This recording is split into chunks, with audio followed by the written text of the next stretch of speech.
Guys, welcome back to the sideboard here at the Star City Games Players Championship. I'm Nick Miller alongside Kevin Jones for a Legacy deck tech now. We're going to move into this. You, of course, know your way around Legacy. You won the Legacy Champs at Eternal Weekend. Blue Red Delver. This weekend, something different, though. Talk about Grixis Control, a deck Ely Cassis took to a X2 finish at GP New Jersey. So I talked to Ely about the deck a little bit.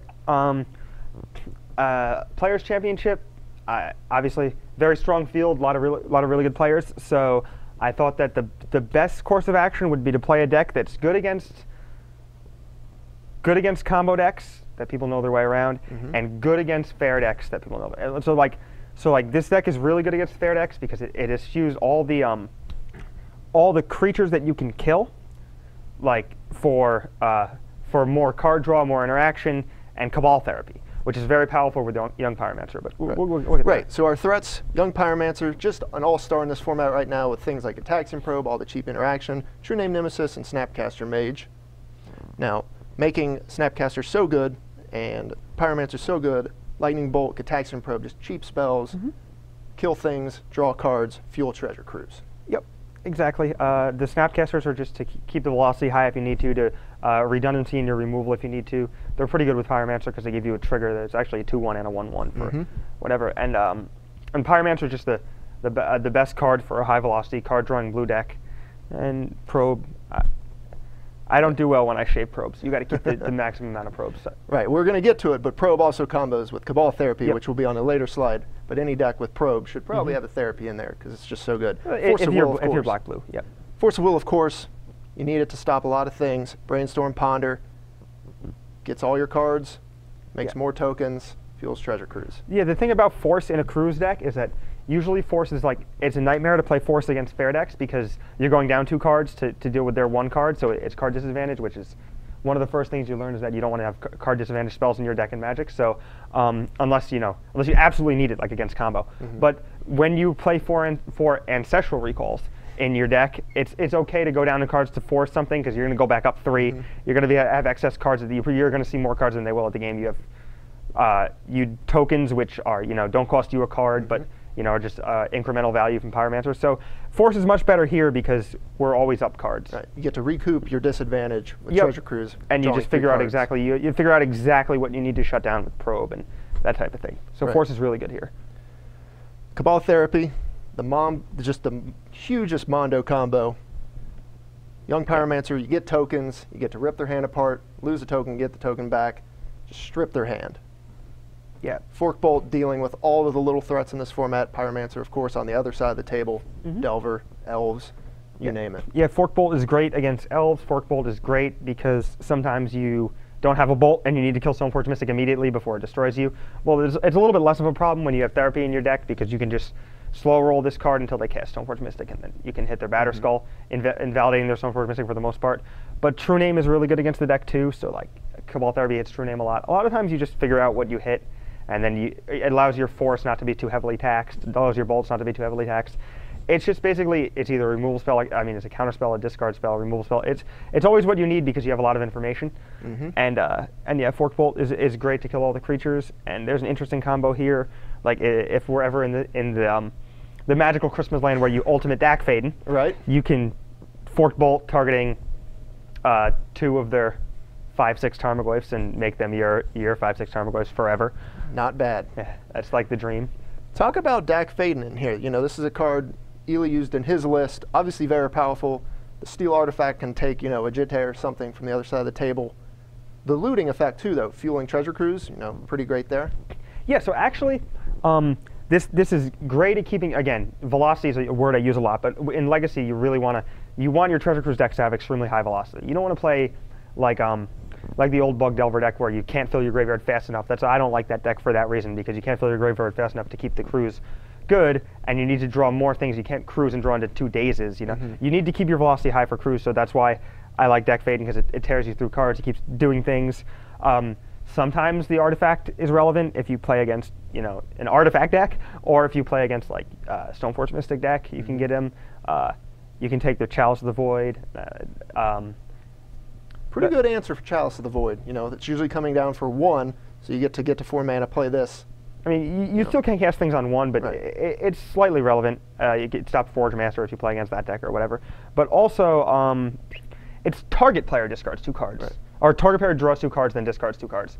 So like there was a game where I got my opponent to flip his Sensei's top when he was empty, or to cast a spell off the top of his deck. And then he had top on top of his deck but was empty-handed. So I just made him draw 2 cards, discard 2 cards, and he lost his top. Not a bad move. That's a cool interaction with Dak Faden, is that you can force them to draw cards. If they have counterbalance and you don't want them to have that on top, you can force them to change the top card of their deck with Dak Faden before you cast a spell. You can cast a 1 and then cast plus Dak and then cast a 2, or et cetera, et cetera. Ton it's of a pretty cool interaction. Yeah. But yeah. Misspoke about the Chalice thing, but as you said, Yeah. not what we're really there for. Moving on here. Pyroblast, just a card so many people are moving to the main deck, which is so many treasure cruises running around. Baleful Strix, though, is an interesting one. Talk about how you came to one of this guy. Okay, so I like the Strix. It cycles. It's basically, again, you want to keep seeing as many cards as possible. This is like not even really a creature. It's basically a removal spell that cycles, that occasionally, if you don't have a Pyromancer, you throw to Therapy, it cycles again. Sometimes it can tax a Planeswalker and make them, use an up mode instead of a down mode or whatever, which is not bad. And very briefly, Pyroblast. If you do Ultimate Dak, you can target anything because it's counter target spell. If it is blue, it's target if, not counter target red spell. I mean blue spell, sorry. So you can Pyroblast stuff and take it with Dak Fade and take their land if you want to. Magical Christmas land. Where you just get to take any permanent you'd like.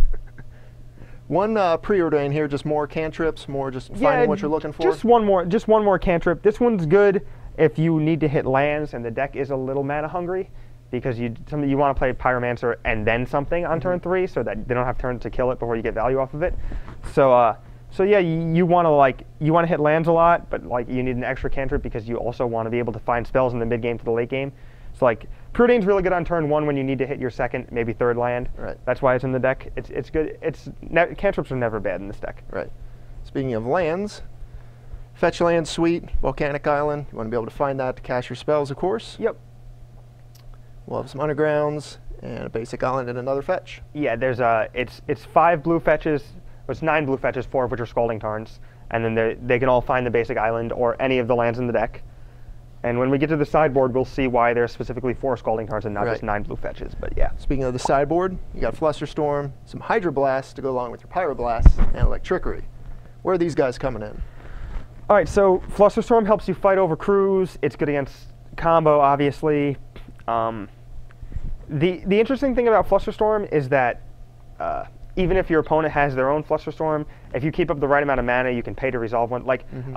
I played against Omnitel in some testing, and I had 1 mana or at 5 mana untapped, and he had no mana untapped and had Defense Grid, and I cast Flusterstorm on his spell, and he Flusterstorm back with his only untapped mana, and I just paid 1 and let every other Flusterstorm copy resolve it. So it's really, there's a lot of tricks you can do with Flusterstorm if you know how to use it. Hydroblast is great against Red-Blue Delver. It's like a little hard to kill Monastery Swiftspear, so it's good to have it. Again, you can do you can target anything you want to fill your graveyard or to trigger Dak. It's also good against Sulfuric Vortex, which is annoying. Very good against Burn. Electrickery is a sweeper effect for Elves, other Pyromancer decks, specifically Delver. Death and Taxes. That card that's really been gaining in popularity, Electricity, with the ability to overload it to just sweep. Yeah, it's just an awesome card with Pyromancer because it doesn't kill your Pyromancer tokens. Yep. Moving on here, we've got a Vendilion Click, Sabo's Web, and an Innocent Blood. Some more one-of action. Yeah, Ely played the Sabo's Web because of 43 lands, which is a nightmare matchup. And not sure how many levels of thinking involve playing 43 lands in a 16-person tournament. So not sure if we're going to worry about that. But again, it's still not a good matchup, and we wanted to have that in case that happened. And Click is obviously good against interactive blue decks. A great card for a tournament like this where everyone's playing decks that are skill testing or what have you. Innocent Blood. Where's that guy coming in? You said Tarmogoyf, stuff like that? Yeah, a lot of times the only creature that you can't kill in their deck is Tarmogoyf. You can bolt their Shamans, you can bolt their Delvers, you can't kill their Tarmogoyf.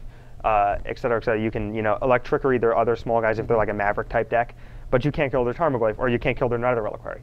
So like this is the best card there because you're probably just losing a Pyromancer token, if that. You don't have any Delvers, so like, so Innocent Blood's good there. Pretty good value when you have 1/1 tokens you're just generating for free. It's also good if they show and tell an Emrakul, but that happens less likely than, or less often than it should. You got the 4th therapy in the board here: Smash the Sitherines and Annihil Spellbomb to fight graveyard strategies, along with Smash just blowing up stuff like Batterskull. Yes, I picked Smash over Smelt. I was really torn because if you expect literally 0 people to play Chalice of the Void, you can play Smelt, but I expected at least a couple Chalices.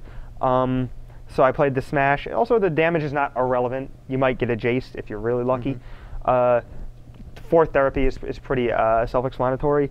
The Spellbomb fuels your crews and stunts their crews. Also hoses graveyard decks. Cycles. Not a bad card against Tarmogoyf either. Not a bad card against Deathrite Shaman. All right. Yep. Last slide here. We've got another Pyroblast, a basic mountain, and a surgical extraction. Yep. Surgical is we're playing Therapy and Snapcaster, so we moved away from Cage. So now we're playing Surgical and Nihil Spellbomb as our graveyard hate. And Surgical is really good with Snapcaster also because you can see. It's also good with the information from Therapy. You might actually be able to get something out of their hand as well. Surgical's great here. Pyroblast is, when you need the 3rd one. Almost had 4, but decided against it. I wanted to play just basic mountain instead because I was worried about decks that play both Stifle and Wasteland taxing my mana too heavily. Because the deck is pretty good on mana. If you get Wasteland, it gets a little sketchy because then again you can't cantrip into spells. You have to cantrip into lands, which is a little terrifying. So this allows you to have both your basics in play, and then you can keep spells from there on out and minimize the impact of the black cards because a lot of times they get less important in some fair matchups. But the mountain's really important. You don't ever want a swamp, but you definitely want the mountain. Alrighty then. Well, the deck is sweet. We've seen it already do results, at SCG or at the Grand Prix in New Jersey, put on by Star City Games, and now you're going to give it a run here at the Players Championship. We wish you the best of luck. Thank you. It's a little change up from Blue Red Delver, but I think you can handle it. I think it's the best deck in a lot of combo heavy and fair deck heavy meta. So I thought that I'd pick to play it. But yeah, thank you. Awesome. We will see you in action Saturday and Sunday. Stay tuned to Star City Games all weekend long for the coverage here at the Players Championship.